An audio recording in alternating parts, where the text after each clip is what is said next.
So I just spent like maybe 40 minutes doing a coil, plugs, wires with my my car, my Forester. Sorry for all the vibrating sounds. Car's been running really rough lately, and I've been looking into it, and I'm not having fuel pressure issues. I don't think I'm having, you know, a vacuum leak or anything. And really the only other thing that I can think of is either, you know, compression or, you know, spark. So compression is kind of a big deal. I don't really own a compression gauge, but I mean, the engine's got less than 12,000 miles on it, and it's been running fine, aside from recently. It started with a stumble in first and second gear around 2,500 RPM, around 2,000, 2,500 RPM. And then it started just idling not good. And it would happen when you would start the car and you'd let it idle, you know, just from a cold start. You'd start it, it would idle for maybe 5 minutes, something like that, and then it was just hunting, and it couldn't find an idle. It would stumble, and then it would give it some throttle.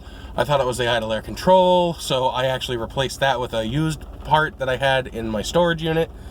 And then I remembered that I had a coil that was pretty much brand new off a donor car, and then I had a set of plugs, a set of plug wires. So I figured I'd just do the whole shebang. I went and I bought some cheap copper spark plugs. Iridiums are alright, but believe it or not, OE for a non-turbo Forester for this year is copper, so I went with copper. You'll have to pardon me, I am sick. So here's the coil I took off. These are the plugs. These are nice NGK plugs that my buddy, friend of the channel, Mike, got a while ago, and I don't know, I mean, they might be faulty, but they're, you know, they're not lifetime warranty or anything. So I'm gonna go ahead and move a bit here, because I tried to pop start the car because my friggin' my battery was dead, because I don't drive this anymore. After moving, my social life pretty much disappeared, and I no longer talk, or, well, I still talk to friends, but I no longer, you know, hang out or anything. I just focus on YouTube and streaming and all that stuff. But let's give this a shot. Let's see if it still has the stumbling issue. It seems to have power down low again, which is cool. I'm gonna wait for a spot to open where I can turn. I don't know what that sound is that I'm hearing. Do I don't have anything jammed in the windshield wipers. Alright, so here we go. First try. I didn't feel anything. And it is warm. It warmed up without dying. So it feels alright. So that may have been my issue.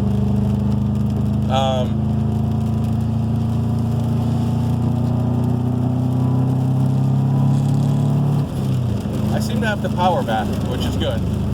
I don't really want to get pulled over though. I'm doing like 10 over the limit. So I'm cruising in 4th gear. About 45 miles an hour. I'm on Route 61. I'm gonna turn around in the parking lot up here for the farmers market, where they keep all the buses. And I'm going to intentionally bog the engine just to see if I can get it to stumble. Because if it doesn't stumble around 2,000 RPM, then I'm going to call it cured. It didn't die when I took it out of gear. It went straight to idle, which is good. It would usually have trouble finding idle. So let's go ahead and turn around here.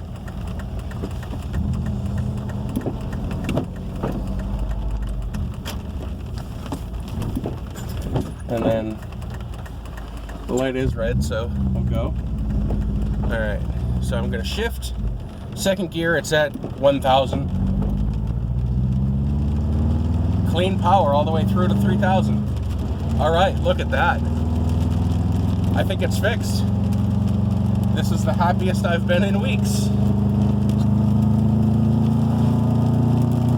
It's 4,000. Oh, yeah, about that. I do believe it's fixed. I think it was a spark issue all along. Yeah, throw the parts cannon at it, and you know, I just happen to have spare parts, thank God, because that, you know, that would have been pricey. I think the coil alone is like $80 or some shit. So yeah, it's right back at idle, about 1,000 RPM.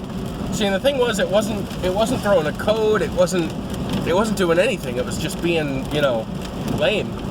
So the only thing it was doing was throwing a code for an evap, which is what, you know, what this car has been throwing forever, like since I got it.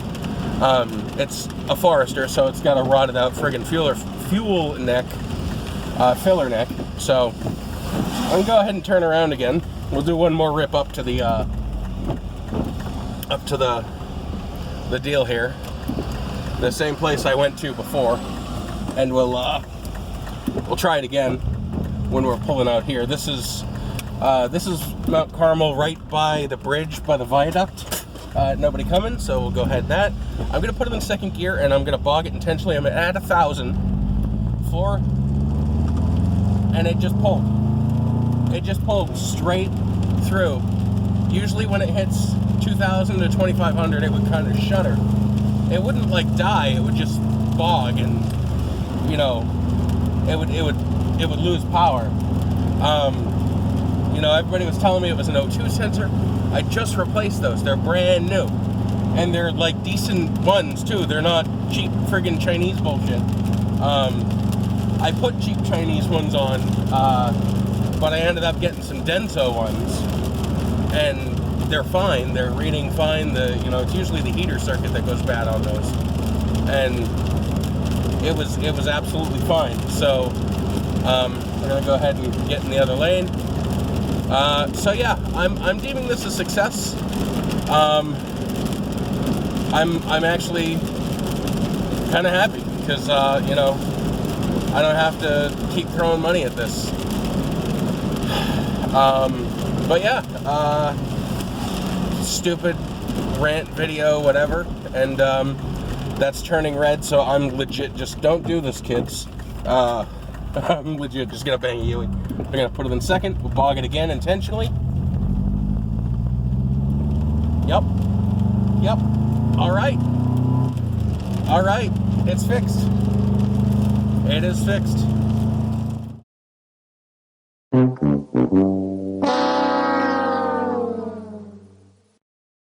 This is the return on this side, and then this is the pressure.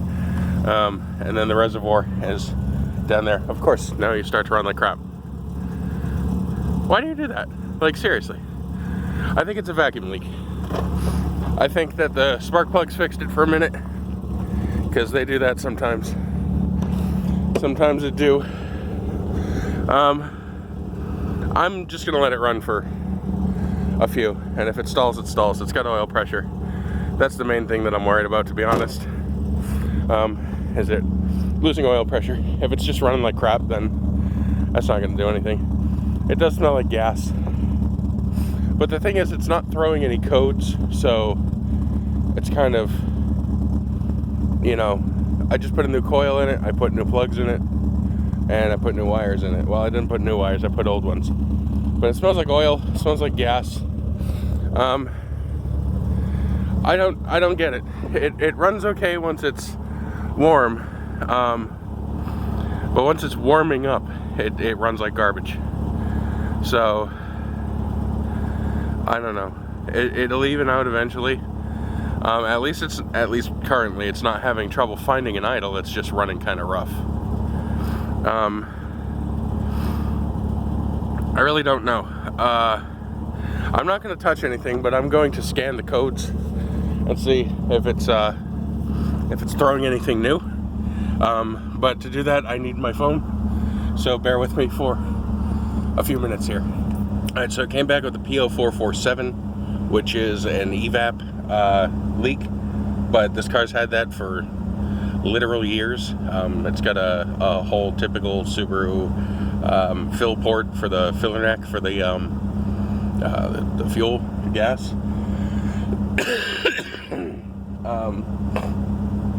But I mean, that's never hindered the performance of the vehicle, aside from, you know, it would take like 40 years to fill it. I don't know what it could be. Maybe a vacuum leak, maybe, I don't know, because my O2 sensors are alright, they're reading correct. I have an app on my phone that connects to the OBD2 port, and it'll tell me what's going on. So it's holding steady at about 1,000 RPM right now, and I'm not hearing any noises from the engine. I have, God, 40, 80. I have 80 pounds of oil pressure, but that's because it just started. And it's also cold and really thick oil. But, I mean, at the same time, that's always what it is. Alright, so it's surging now. You can probably hear that. Oh, we got dogs. But yeah, it's surging just slightly. I'm wondering if it's if the stumble is back. So if I go in, like if I went and drove for a little bit,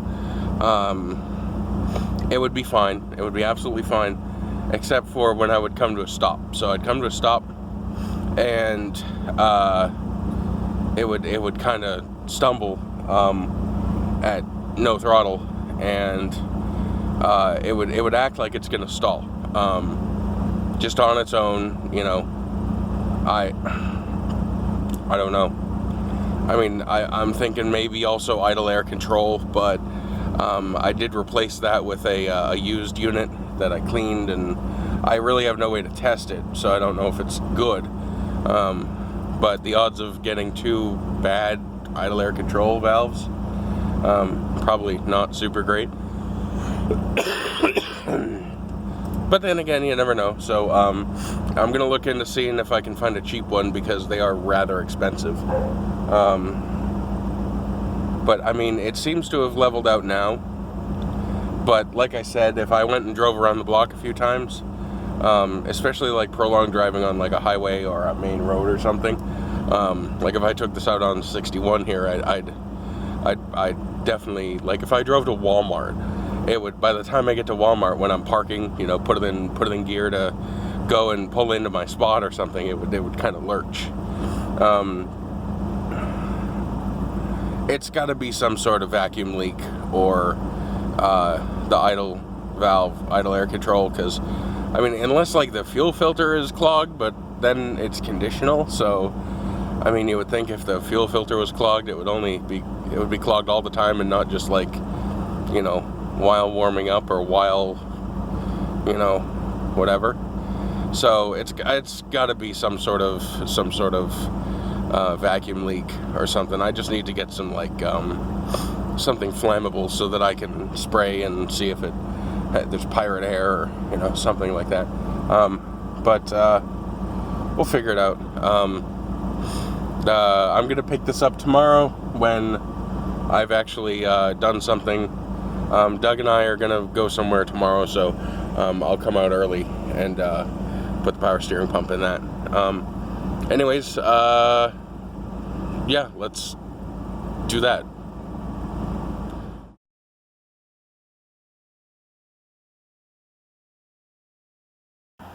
Alright, so it's a couple days later. It is unfortunately a little windy, so if there's wind noise, I do apologize. But I'm going to make sure my car starts, because the battery, I think there's a drain or something on it, and it just kind of, when it's cold out and, you know, all that lovely stuff. But I'm gonna make sure it starts, I'm gonna let it go through its thing, and I do have to back it up a little, so I'm legit just gonna ease off the parking brake, and that's gonna be it. Gonna leave the window open because it's got a little bit of an electrical gremlin, and I don't want to have it lock me out, especially while it's running. That would be unfortunate. So, gonna put you down for a moment. Oh yeah, that was sexy, wasn't it? So, that's the engine. New coil, new plugs, old wires, but they're good. I am going to be replacing the idle air control. I'm going to flip this around, give me a second. So I've done a little bit of experimenting, and what I found was that the idle air control, when you unplug it, it starts to do what it felt like it was doing, with the surging and the you know, not running super great. So I'm gonna go ahead and take it off here. Sorry for the one-handed operation. It's not really conducive to what I'm doing. But what I did do, and also sorry for the fat guy labored breathing.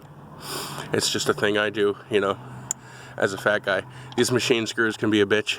Usually you want to use an impact screwdriver, but these have been off a few times in the past, because I did actually replace this with what I thought was used, or what I thought was a good used unit.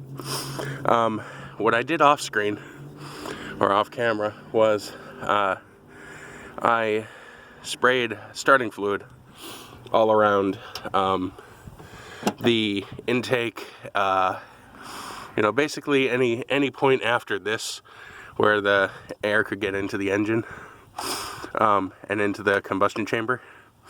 That's a not a vacuum leak test. Well, I guess that could be a vacuum leak test, but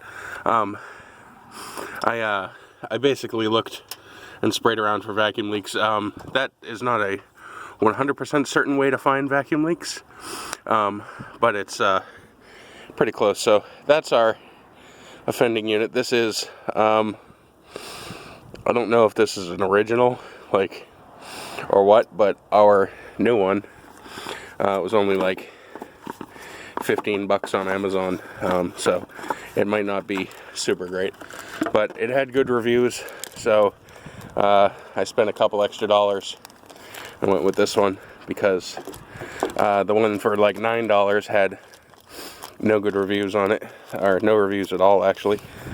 So here's our new unit. It comes with a new gasket, and it's actually nice and, I guess you could say, supple. Let me look at how this goes on here. I do believe the key goes that way, and my wire is trained to, okay, so it goes like this. Okay, so we will slurp it on in there like so. Grab one of my screws here and just kind of wiggle it around until you are able to thread it in like so, and then you're started, and you can do the other one. Make sure not to drop these, because then they go down into the valley, I guess you could call it, of the engine, which is isn't super fun.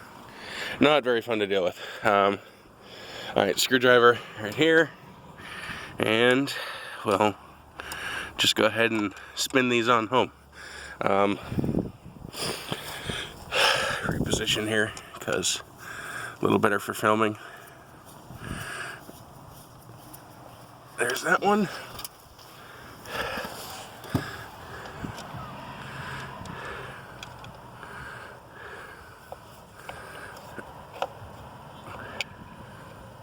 I can't stand these machine screws. I'm glad that they have a slot in them though, for the eventual, you know, because if you use a Phillips driver, then they're gonna, sorry for the wind noise, then, yeah, if you use a Phillips driver, then they're definitely gonna not like you. Now, I don't know why I have no slack on my deal here. It's been like that since I can remember. I'm wondering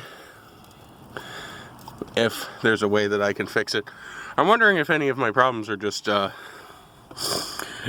you know, because some wires have, you know, gone loopy, because there's definitely some wires that are out of the pin, not out of the pin, but out of the jacket there. So I'm gonna go ahead and work on this off camera, and we will come back with me starting the car up. So I have cleared all the faults on my ECU. We're gonna go ahead and start it. We do not like that. $4,000.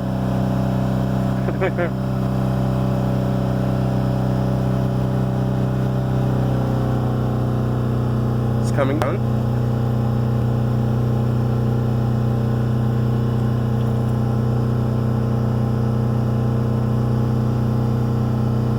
Yeah, no.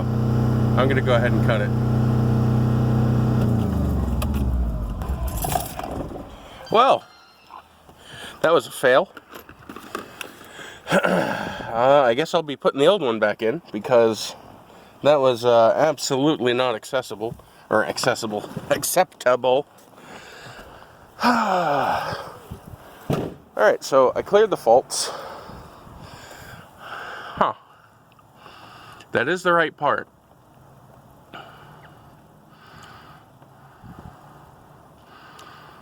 I really don't know. Aside from getting a defective part, but I mean, how often does that happen nowadays? So you never really know. I'm gonna go grab my screwdriver. Alright, so I'm just gonna sit here and ramble while I take this off here. And what I'm gonna do is I am going to I'm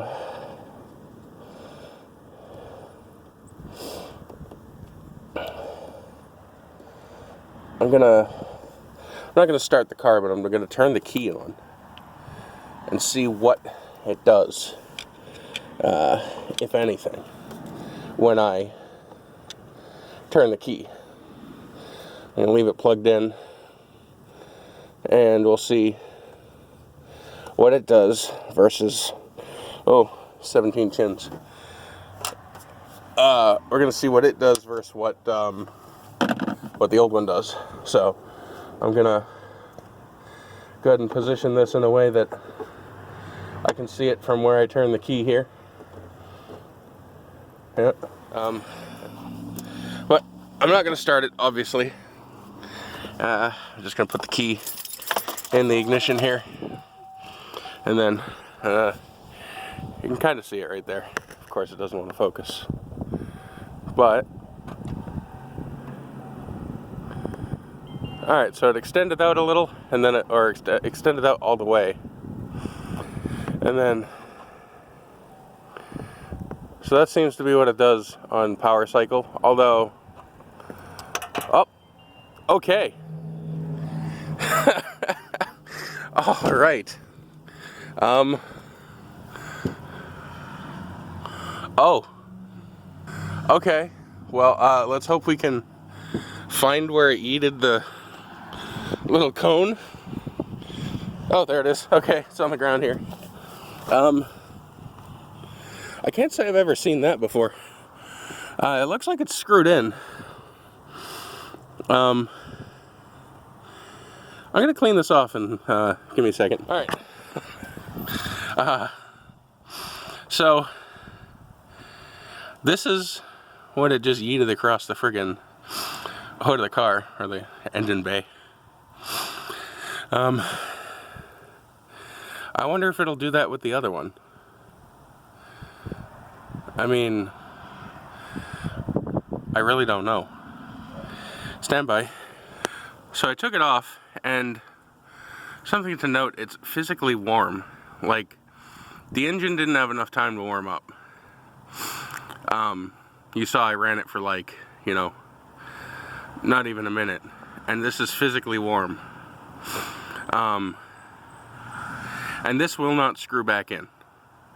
So this, whatever's inside here spins and moves it in and out. So this is definitely getting returned or refunded or something, because yeah, I have no idea.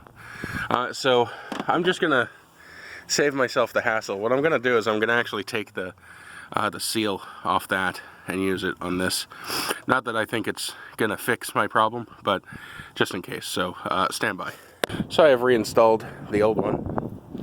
There she is.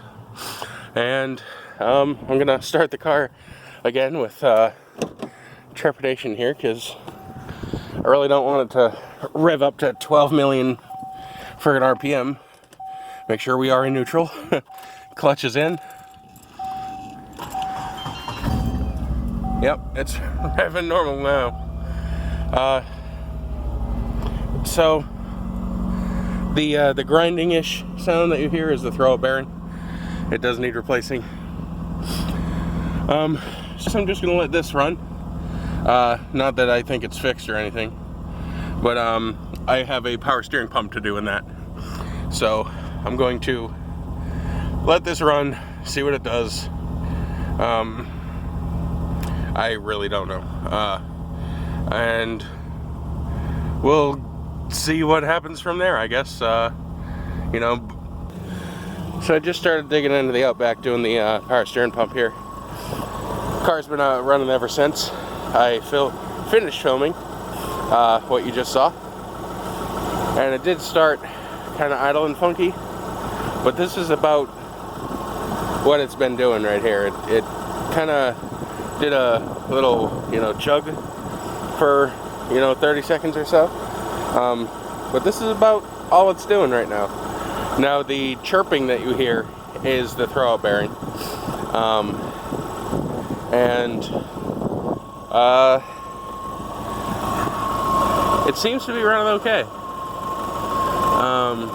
Aside from a little bit of fluctuation in idle speed, you can kind of hear it. Kind of dies a little, well, not dies, but bogs a little and then comes back.